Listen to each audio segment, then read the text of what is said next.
Então, pessoal, todos bem? Sejam todos novamente bem-vindos ao seu curso Legislação para o Cargo de Advogado da União. Vamos para o item 5 do nosso curso. O item 5 do nosso curso, ele é um item imenso, mas quando você coloca esse item no liquidificador, você vai perceber que existem coisas importantes que devem ser estudadas e que são as minhas apostas para a sua prova.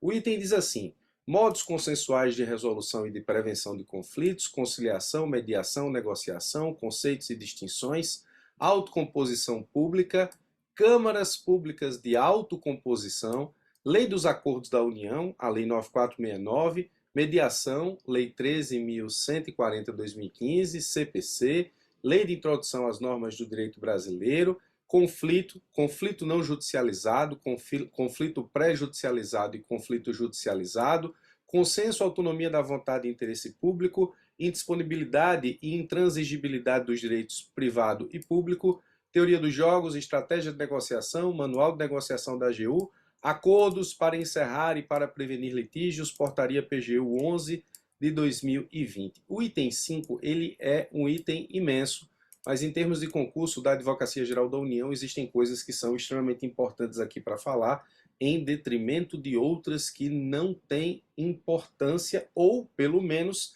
estão aqui como uma forma de assessorar a fundamentação daquilo que importa, que no final das contas é a portaria PGU 11 de 2020, norma interna da advocacia, e também a Câmara Pública de Autocomposição que existe na administração pública federal. Vamos estudar o item 5 pensando em como ele pode ser cobrado na sua prova. Lembrando que a Lei 9469, no que diz respeito à Lei dos Acordos, nós já estudamos em item apropriado acerca dos acordos e da possibilidade de transigir por parte da Advocacia Geral da União. Portanto, o item 5, parte do item 5, já resta ministrado em outro item aqui no nosso curso.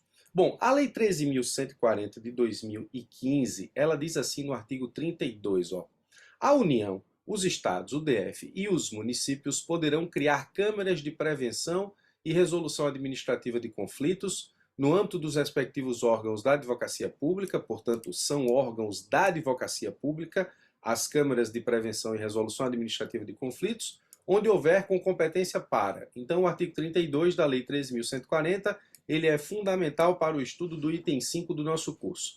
Quais são as competências das câmaras de prevenção e resolução administrativa de conflitos? Dirimir conflitos entre órgãos e entidades da administração pública, avaliar a admissibilidade dos pedidos de resolução de conflitos por meio de composição, no caso de controvérsia entre particular e pessoa jurídica de direito público, promover, quando couber, a celebração de termo de ajustamento de conduta. Termo de ajustamento de conduta, inclusive, é um dos itens do nosso curso, também estudado.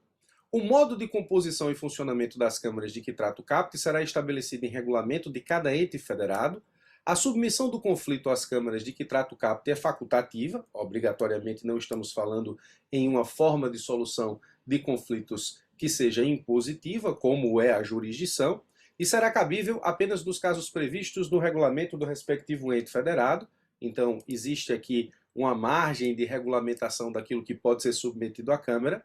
Se houver consenso entre as partes, o acordo será reduzido a termo e constituirá título executivo extrajudicial. Presta atenção aqui, porque o acordo firmado mediante a Câmara de Prevenção e Resolução Administrativa de Conflitos é título executivo extrajudicial, nos termos do parágrafo 3º do artigo 32 da Lei 13.140, presta atenção nisso. Atenção ao parágrafo 4º, não se incluem na competência dos órgãos mencionados no caput deste artigo as controvérsias que somente possam ser resolvidas por atos ou concessão de direitos sujeitos à autorização do Poder Legislativo. Por óbvio, não é possível que a Câmara de Prevenção e Resolução Administrativa de Conflito, que tende a mediar conflitos entre órgãos da administração pública ou entre particulares e administração pública, possa se comprometer a manter um acordo que dependa de direito subjetivo sujeito à autorização do Poder Legislativo, por exemplo, a previsão de algo em lei.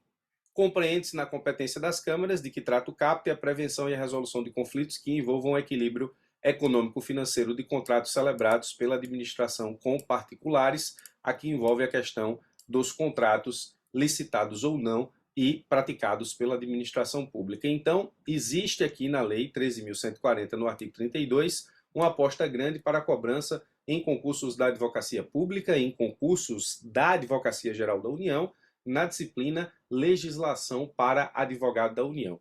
Estude as competências e estude os parágrafos do artigo 32, porque eles são muito importantes. Bom, mas o artigo 32 da Lei 13.140 faz a previsão da instalação ou da criação da Câmara de Prevenção e Resolução Administrativa de Conflitos. No âmbito da Advocacia Geral da União, existe a Câmara de Mediação e de Conciliação da Administração Federal, CCAF, como diz a lei, ela está no âmbito do respectivo órgão da advocacia pública, no caso aqui da União, a CCAF está no âmbito da Advocacia Geral da União, por isso a sua importância imensa, ela existe justamente por força do que prevê o artigo 32 da Lei 13.140. O procedimento de mediação no âmbito da CCAF, em síntese, ocorre em 4 fases. Aqui você não precisa necessariamente decorar, eu preciso apenas te mostrar como funciona a CCAF. Existe o requerimento de mediação encaminhado pelo interessado, que pode ser órgão ou particular, ou inclusive para a análise de mediação acerca de conflitos que envolvam o equilíbrio econômico-financeiro de contratos celebrados pela administração com particulares. Depois, existe a identificação de interesses, que será realizada pelo mediador da CCAF, mediante reuniões com os envolvidos, a fim de que seja realizado o juízo de admissibilidade do procedimento. Prospecção de soluções, momento em que as partes e o mediador realizarão reuniões a fim de verificar possíveis soluções para o conflito através da autocomposição. E, por fim, será firmado o termo de conciliação, que deverá ser assinado pelas partes, contendo os pareceres dos entes públicos envolvidos, bem como as autorizações competentes, finalizando-se com a homologação do termo. Aqui você tem o termo de ajustamento a partir da conciliação, que, como vimos, é título executivo extrajudicial. Se houver consenso entre as partes, o acordo, portanto, tem essa natureza jurídica de título executivo extrajudicial. Bom, a CCAF, a Câmara de Mediação e Conciliação da Administração Federal, que está vinculada à Advocacia Geral da União, ela tem um papel muito importante para a solução de conflitos sem a intervenção do Poder Judiciário. Dentre eles, eu destaco o seguinte, dentre os diversos casos que já tramitaram junto à CCAF, pertinente se faz citar o recente caso de Campo de Marte, em que o município de São Paulo e a União iniciaram, na citada Câmara, processo de autocomposição durante o julgamento do recurso extraordinário 668.869. O resultado foi a assinatura do termo de conciliação número tal, em 2022, resolvendo o litígio de reintegração de posse do processo número tal, em trâmite há 48 anos. Tal caso, de considerável relevância, evidenciou as limitações encontradas na atuação do Poder Judiciário em negociações administrativas, restringindo-se a um exame de legalidade de caráter mais formal. Então, esse caso, Campo de Marte, União versus São Paulo, se você puder citá-lo como um caso resolvido pela Câmara de Mediação e de Conciliação da Administração Federal, para isso, obviamente, na prova você precisa se lembrar, é importante porque vai demonstrar conhecimento acima da média, especialmente em provas subjetivas, obrigatoriamente em provas subjetivas eu estou dizendo isso, né? Não há como citá-lo em prova objetiva. Mas você viu, portanto, que o fundamento está no artigo 32 da Lei 13.140 e que nós temos a Câmara de Mediação e de Conciliação da Administração Federal e que ela foi responsável pela solução deste problema, que, na verdade, trata-se de reintegração de posse que envolvia aí interesses do município de São Paulo e da União. União e São Paulo, na verdade, São Paulo, município, ok? Muito bem. Tirando aquilo que nos interessa acerca da Câmara de Mediação e de Conciliação da Administração Federal, nós precisamos concentrar esforços no estudo da Portaria 11 de 8 de junho de 2020. Presta atenção nessa portaria, porque os fundamentos dessa portaria são justamente os fundamentos utilizados aqui pelo item 5 para justificar tantas regulamentações aqui vinculadas ao tópico. Então, tudo isso aqui, de autocomposição até manual de negociação, é justamente o que justifica, o que normatiza os fundamentos que permitem a construção da portaria 11 de 8 de junho de 2020 pela PGU, que trata dos acordos para encerrar ou para prevenir litígios. Então, presta atenção que é essa a razão pela qual esse item 5 é tão gigante. Não significa dizer que a gente vai ter que estudar todo o Código de Processo Civil, toda a lei de introdução às normas do direito brasileiro, a gente vai estudar os dispositivos que foram retirados dessas regulamentações que compõem a portaria PGU 11 de 2020. Obrigatoriamente estou aqui como professor para facilitar os teus estudos. Essa é a minha tarefa, esse é o meu trabalho. Essa portaria regulamenta, no âmbito da Procuradoria-Geral da União, portanto aplicável aos advogados da União e de seus órgãos de execução, o procedimento de celebração de acordos destinados a encerrar, mediante negociação, ações judiciais ou prevenir a propositura destas relativamente a débitos da União. Então, é esse o objeto da portaria. Quando o item diz aqui, ó, presta bastante atenção aqui, acordos para encerrar litígios em andamento ou prevenir litígios que podem ser judicializados ou que têm potencial para judicialização. A gente vai estudar da portaria, e aí eu preciso que você preste bastante atenção. A minha tarefa aqui é facilitar os teus estudos, principalmente no que diz respeito aos concursos da Advocacia Geral da União, porque isso traz muito da minha atuação enquanto membro da Advocacia Geral da União. Eu sou advogado da União, como se não a maioria, se não todos vocês, a maioria sabe. Nós vamos estudar da portaria aquilo que interessa para concurso, e aí eu retirei da portaria a parte técnica interna. Eu retiro da portaria aquilo que é a aplicação interna do advogado da União, como, por exemplo, registro do acordo no Sapiens. O Sapiens é um sistema que nós utilizamos para o acompanhamento das ações da União. Eu retiro a parte interna, a parte técnica, porque isso não vai ser cobrado em prova, porque isso é conhecimento da atuação interna do advogado da União e não no que diz respeito à aplicação da portaria. A forma como você vai fechar a tarefa no Sapiens acerca do acordo que foi entabulado entre o advogado da União ou o responsável pela mediação por parte da AGU e a parte contrária, que seja representante de órgão ou que seja particular, a forma de fechar essa tarefa no Sapiens, isso não é objeto da tua prova, porque isso é questão interna da portaria. Então, eu dividi aqui a portaria nos seus tópicos principais e retirei a parte técnica que não nos interessa. Então, a gente vai ver as disposições gerais, a parte que interessa.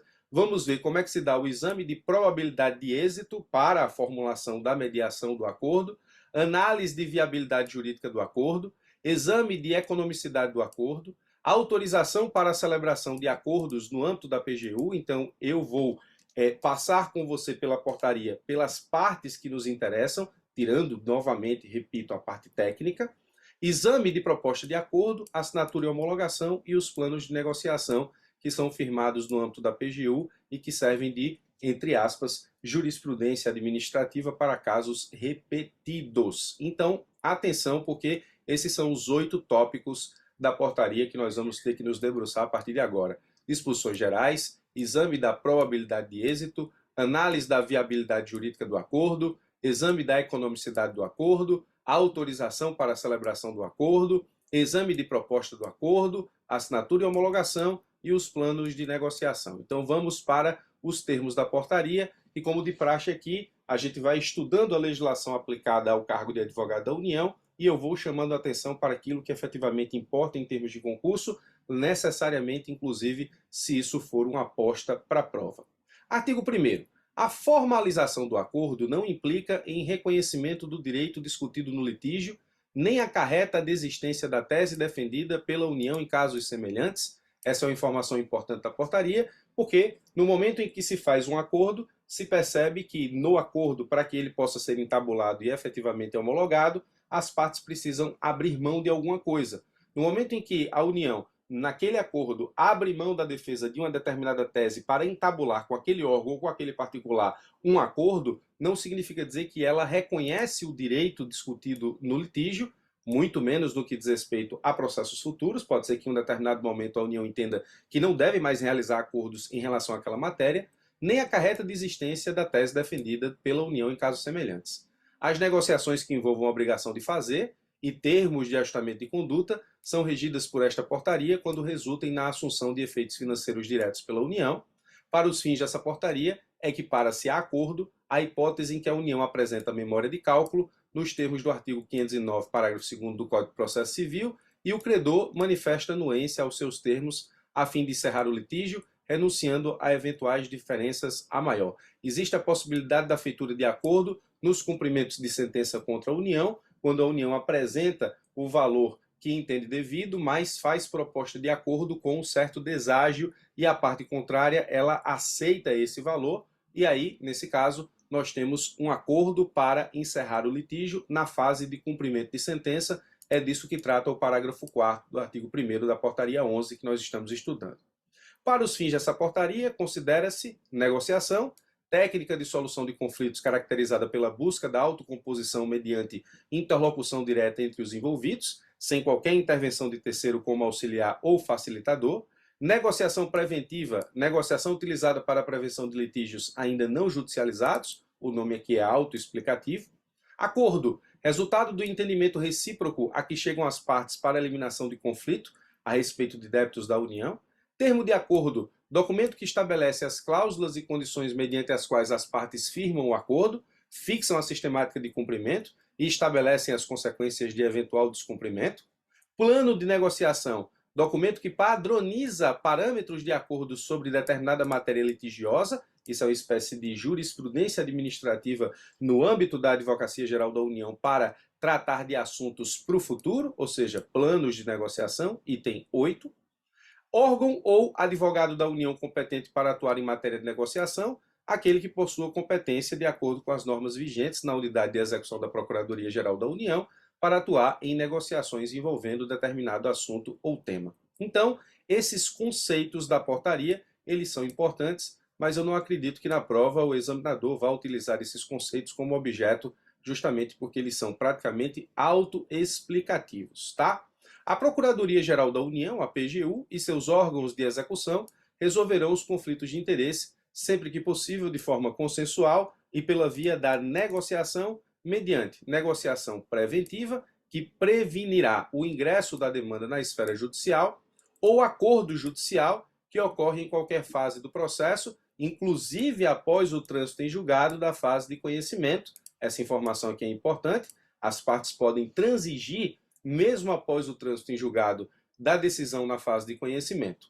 Considera-se acordo judicial toda autocomposição quando exista processo judicial em trâmite, independente de as tratativas serem conduzidas em juízo ou na via administrativa, mas precisa ser homologada em processo judicial. O acordo judicial pode envolver sujeito estranho ao processo e versar sobre relação jurídica que não tenha sido deduzida em juízo, nos termos do parágrafo 2º do artigo 515 do CPC, podem ser realizados acordos parciais que não versem sobre a integralidade do litígio. Percebem por que lá em cima, no item 5, está dizendo que a gente precisa estudar o Código de Processo Civil? Justamente porque, nesse caso, nós temos aspectos do CPC que são citados pela portaria, então isso é a fundamentação da portaria e não a necessidade do estudo de todo o CPC, como expliquei para os senhores e senhoras no início dessa aula. Artigo 4º, ainda estamos na parte das disposições gerais. A resolução consensual dos conflitos poderá englobar, além da negociação relativa ao objeto do acordo, a celebração de negócio jurídico processual. Eu tenho um vídeo no YouTube sobre negócio jurídico processual e fazenda pública, e a fazenda pública está habilitada a realizar negócio jurídico processual, desde que, efetivamente, exista autorização para o membro da advocacia pública na sua realização. Essa é uma autorização. O artigo 4º da portaria 11 permite com que a resolução consensual aconteça na celebração de negócio jurídico processual e ele pode ter objeto a calendarização de atos processuais, a ordem de realização dos atos processuais em geral, inclusive quanto à produção de prova, prazos processuais, cumprimentos de decisões, delimitação consensual das questões controvertidas do processo, observado o disposto no artigo 357, parágrafo 2º do Código de Processo Civil. Então, o negócio jurídico processual aqui para a portaria foi transposto do CPC, de forma que existe autorização para a resolução consensual do conflito mediante a realização de negócio jurídico processual. Agora, fica vedada a celebração de negócio jurídico processual para o advogado da União, em desconformidade com os artigos 190 e 191 do Código de Processo Civil, cujo cumprimento dependa de ato a cargo de outro órgão ou entidade federal, salvo prévia e expressa anuência deste, ou seja, o membro da advocacia pública não pode decidir por órgão ou não pode decidir por entidade federal, desde que ele tenha autorização e o negócio jurídico processual dependa da manifestação de órgão ou entidade. Havendo autorização é possível, não havendo, o advogado público não pode suprir. que preveja penalidade pecuniária não prevista em lei ou em ato normativo. O membro da advocacia pública não pode criar penalidade pecuniária para o ente federativo não previsto em lei, que viole os princípios norteadores da administração pública.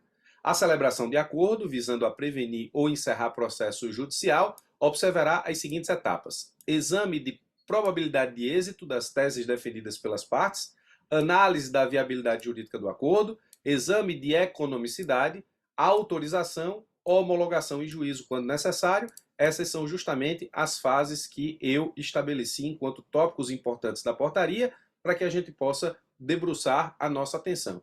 Exame de probabilidade de êxito, análise de viabilidade jurídica, exame de economicidade, autorização para celebração, exame da proposta, assinatura e homologação e os planos de negociação, que representam, repito, espécie exatamente de jurisprudência administrativa para a realização de negociação, para a realização de acordo, para prevenir ou para encerrar litígio. Está aqui a denominação da portaria acerca do que é plano de negociação. Muito bem, vamos para o exame de probabilidade de êxito. O exame de probabilidade de êxito consiste na análise individualizada das teses jurídicas efetivamente utilizadas, no caso concreto pela União e pela parte contrária, a fim de estimar a possibilidade de manutenção ou reversão das decisões proferidas no processo judicial. A probabilidade de êxito, na verdade, é analisar qual o êxito da tese defendida pela União no que diz respeito àquilo que vem desenvolvendo o ente federativo nos processos judiciais. A matéria é uma matéria que a União ganha muito, então a margem para a realização de acordo é pequena, porque a vitória é certa nos processos judiciais. Então, a probabilidade de êxito leva em consideração exatamente aquilo que a União enfrenta em termos de processos judiciais acerca das teses por ela defendida. O exame de que trata o caput deverá abranger todas as teses não preclusas, incluídas as preliminares, as prejudiciais e as de mérito. Obrigatoriamente, o exame de êxito aqui da probabilidade de êxito deve envolver toda a matéria de defesa do ente federativo acerca da tese, não somente as questões de mérito, mas as prejudiciais, prescrição, decadência, as preliminares, as teses não preclusas. Indicar se a tese analisada visa a fulminar a pretensão ou se eventual êxito apenas postergará a obtenção do direito pleiteado pelo autor. É preciso que no exame de probabilidade de êxito se chegue à conclusão se a União vence de fato a tese ou se ela tem defesas indiretas de mérito que apenas postergam o cumprimento daquilo que tem direito à parte contrária.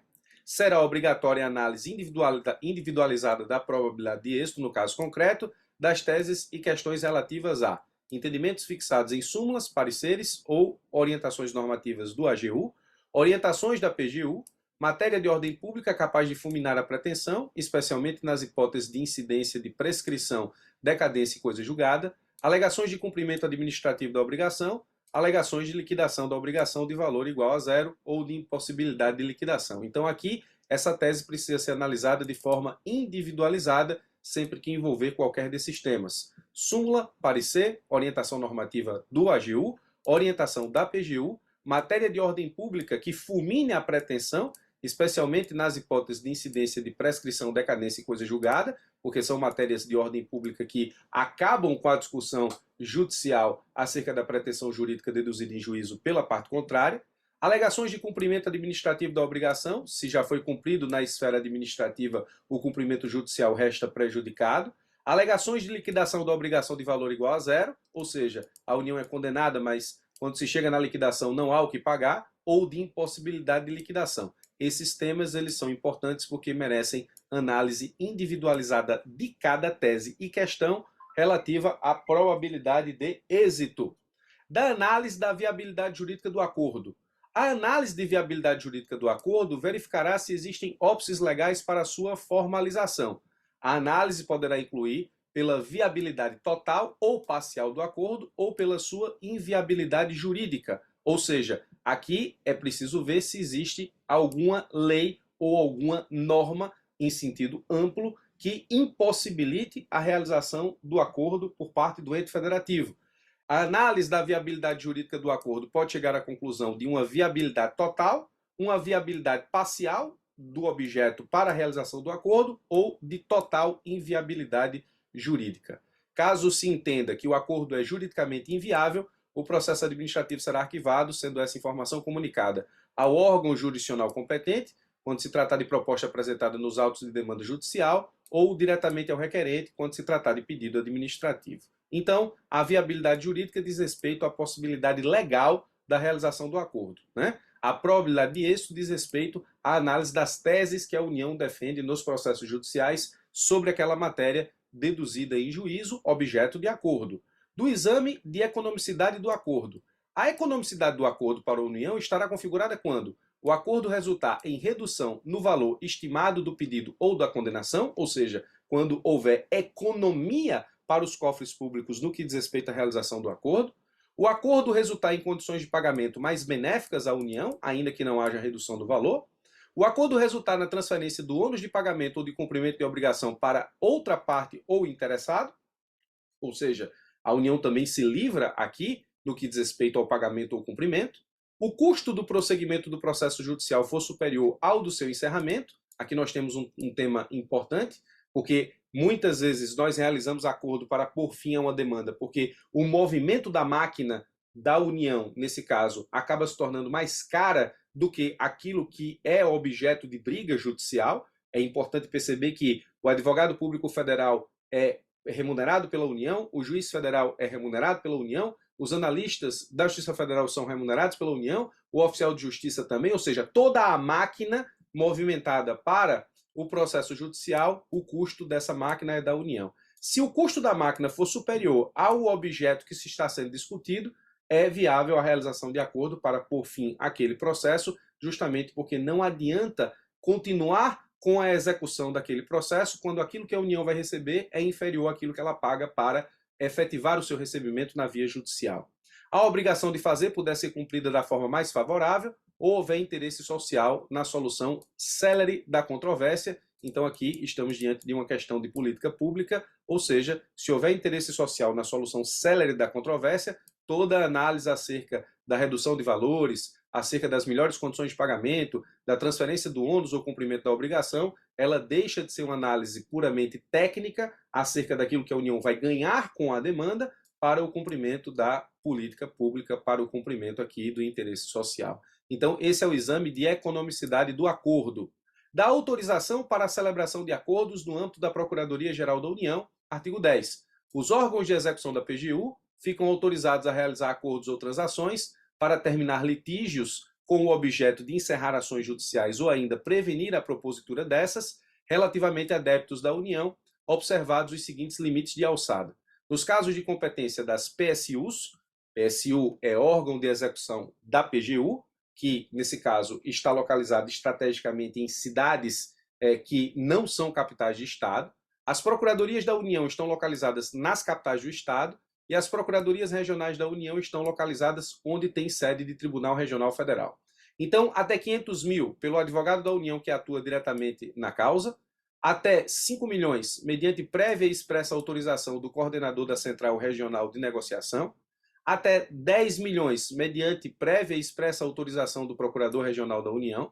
Nos casos de competência da Procuradoria-Geral da União, até 10 milhões mediante prévia e expressa autorização do coordenador da Central Nacional de Negociação. Em qualquer caso, acima de 10 milhões, mediante prévia e expressa autorização do Procurador-Geral da União.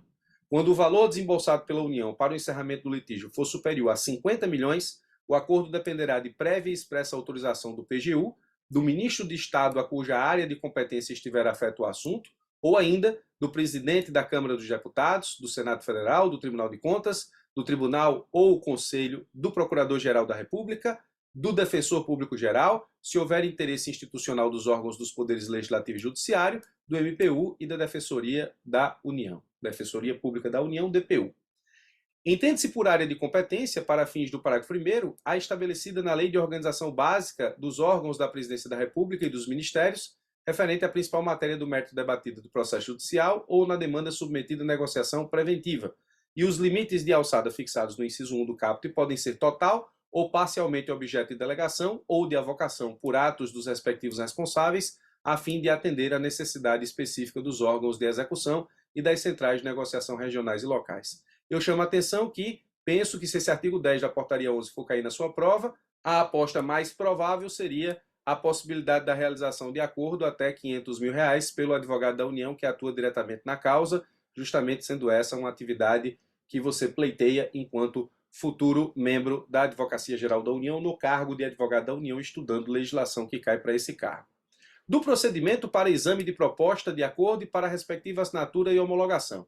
Iniciadas as tratativas, com o objetivo de prevenir ou encerrar litígio mediante acordo, as partes, caso necessário, assinarão termo de confidencialidade, comprometendo-se a manter sigilo em relação às informações produzidas no curso do procedimento, inclusive o teor da proposta oferecida e dos documentos anexos, que não poderão ser divulgados ou utilizados para fins diversos daqueles previstos pelos envolvidos, salvo por expressa autorização das partes, e solicitarão ao juízo competente a suspensão do curso do processo e dos prazos, nos termos do artigo 313, inciso 2 do CPC. Então, aqui é quando há o início da tratativa com o objetivo de prevenir ou encerrar litígio mediante acordo, e aí, nessa situação do inciso 2, havendo processo judicial.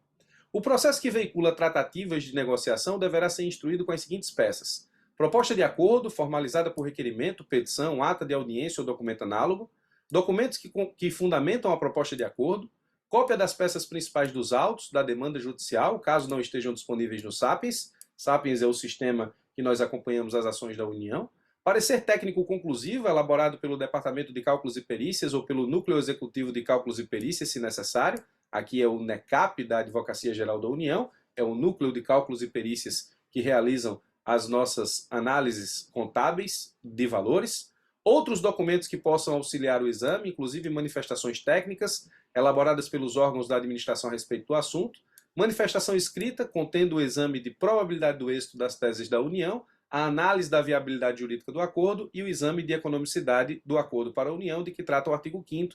Portanto, esse inciso 6 aqui é um dos mais importantes, tendo, inclusive, as etapas para a realização do acordo previstas na portaria, a saber, as que já estudamos, o exame da probabilidade do êxito, ou seja, a análise de teses, a análise da viabilidade jurídica do acordo diz respeito à possibilidade legal da realização do acordo, e o exame de economicidade do acordo da União, ou seja, o que é que a União ganha com a realização do acordo em termos de valores ou em termos de facilitação, ou se for para fazer frente a interesse social.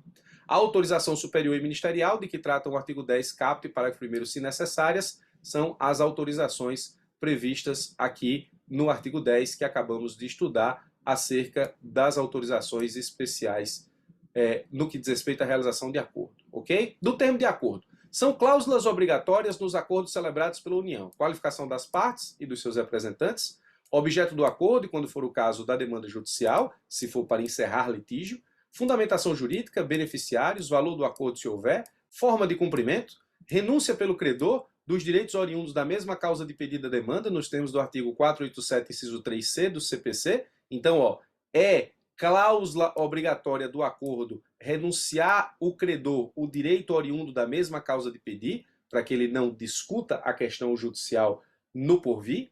Desistência de eventuais recursos e ações individuais ou coletivas com o mesmo objeto da demanda, inclusive pedidos e procedimentos administrativos, e isso não representa afronta ao princípio da inafastabilidade da jurisdição. Já expliquei isso, inclusive, em outra aula sobre a mesma situação envolvendo a possibilidade da realização de transação. Autorização de reposição ao erário, caso a parte tenha recebido ou venha receber os valores referentes ao objeto do acordo em duplicidade ou além do devido, porque aqui às vezes acontece pagamento na via administrativa e na via judicial, pagamento em duplicidade, então é preciso repor ao erário o que foi recebido de forma dúplice. Forma de pagamento de honorários advocatícios e custas processuais, isso também é objeto do acordo. Da assinatura do acordo e da sua homologação. O termo do acordo será firmado nas negociações preventivas, portanto, não existindo ainda litígio judicial, pelo advogado da União, que atuaria na causa, e pelo interessado, ou seja, atuaria na causa porque ela não existe, justamente porque a negociação é preventiva. Nós vimos lá em cima quando não há demanda judicial. Nos acordos judiciais, pelo advogado da União que atua diretamente na causa e pelo representante da parte contrária, detentor de poderes para o ato. Quando fala aqui pelo interessado, a parte pode firmar acordo com a Advocacia Geral da União sem estar assistida por advogado. Isso não é efetivamente uma situação de cláusula obrigatória. o interessado pode ser justamente o interessado sem representação por advogado, mas obrigatoriamente ele pode sim estar representado por advogado, até se recomenda. A assinatura do acordo será precedida de autorização superior e ministerial de que trata o artigo 10, parágrafo 1º, se necessárias. Estudamos os casos especiais de autorização superior e ministerial. O termo de acordo será levado à homologação judicial nas negociações preventivas, requerendo-se a homologação do termo de acordo na forma do 725, inciso 8 do CPC, e a formação de título executivo judicial, conforme o disposto no artigo 515, inciso 2, parágrafo 2º do CPC, quando necessário ao seu cumprimento, nos acordos judiciais, requerendo-se a extinção do processo com resolução de mérito com base no 487, inciso 3b do CPC, e a formação do título executivo judicial, conforme o disposto no 515, inciso 2, parágrafo 2º, é a mesma fundamentação do CPC. Então, o termo de acordo será levado à homologação judicial nas negociações preventivas, quando for necessária a homologação judicial para o cumprimento do acordo, e nos acordos judiciais, eles obrigatoriamente devem acontecer porque o processo já se encontra em curso. Dos planos de negociação.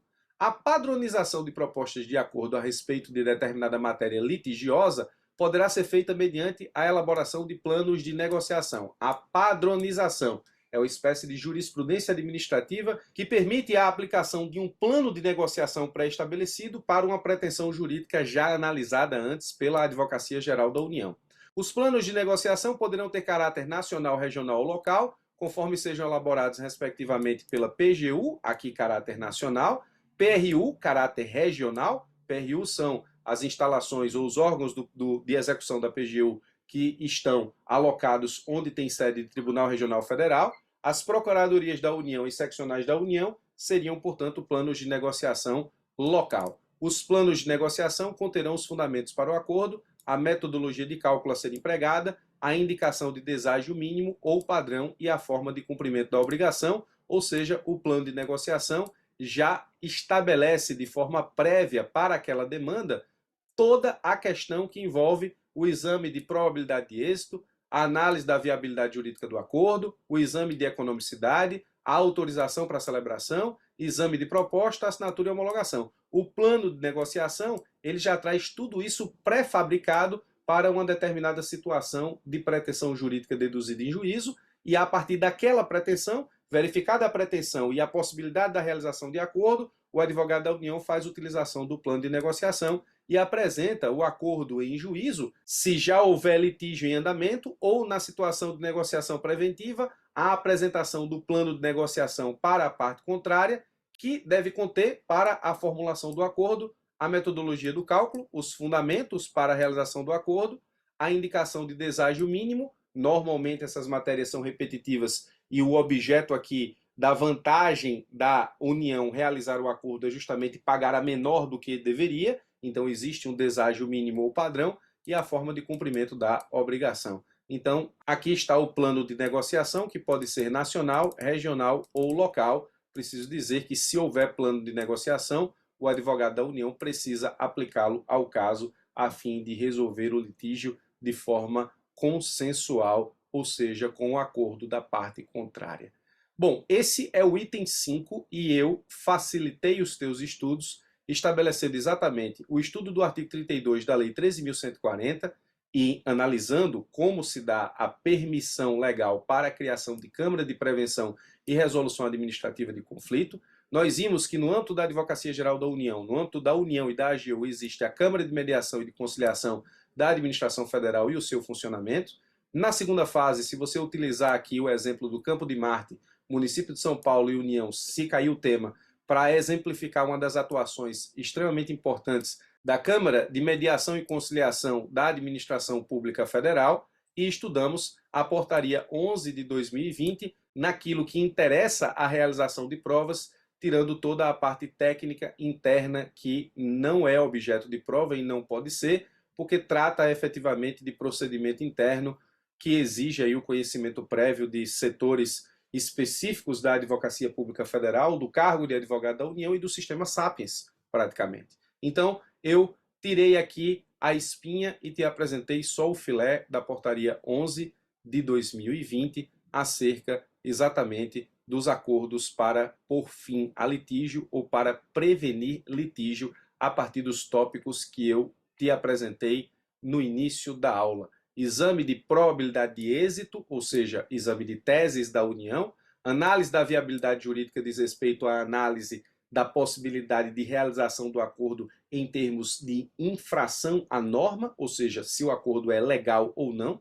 Exame de economicidade do acordo, o que é que a União ganha com o acordo, em termos de valores, em termos de facilitação, em termos de transferência de cumprimento ou se houver interesse social na realização do acordo. Vimos a autorização para a celebração de acordo no âmbito da PGU e as autorizações especiais, artigo 10, exame de proposta de acordo, assinatura e homologação e os planos de negociação. Então, esses são os tópicos da portaria que representam as minhas apostas daquilo que pode estar sendo cobrado na sua próxima prova de advogado da União. Muito obrigado pela sua atenção. Item 5 devidamente ministrado, importantíssima a portaria 11, ela é uma das minhas apostas para cair na sua prova. Forte abraço e até os nossos próximos encontros.